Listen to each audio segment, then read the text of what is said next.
No, I don't. I would have written it down. I didn't take names last week. Connie has a really easy way to teach people how to spell her last name. Take the M off of Molson. Simple, like the common sense approach she took to raising her kids. They say kids learn what they live. So as a mom, she's always tried to live by example, because it was the example of a mystery Good Samaritan when she was a child that has guided her. And I can remember one Christmas, there was a knock on our door, and I was the oldest, and I opened the door and there was a big box there full of toys. She was one of 6 kids in a poor family, so the gesture really moved her. I guess that kind of turned me to wanting to do things like that. So after her kids were old enough, They didn't need me so much at home, and she began volunteering at a soup kitchen on Thursdays. I don't know, it just seemed the right thing to do. It's now called the Myland Mission, a non-traditional church where our base, our underlying goal is to create a safe place, a welcoming place for people who live on the margins of society.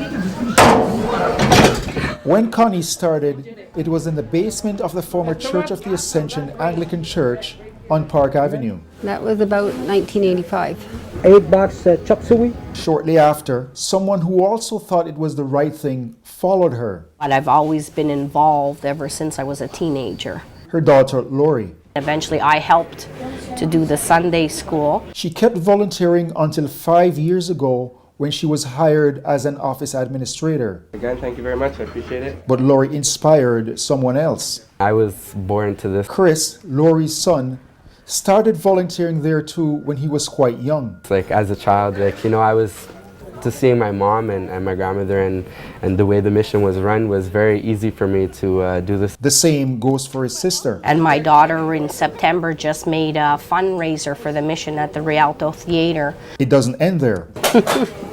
Starting a 4th generation. Chris now brings his daughter there as well. Connie's heartened that they followed her example. Makes me glad that makes more people in the world caring for other people and trying to make a difference. Now, given her involvement, it's no surprise that her influence goes far beyond her family. And I only found out last spring how I actually got chosen. In 1995, Connie helped to select the current director, Reverend Ross McGregor, an Anglican minister. It was a good choice. But there are fears as a new chapter is about to be written in the mission's history. No. Okay, Lord, we thank you anyway. I'm retiring from this next year.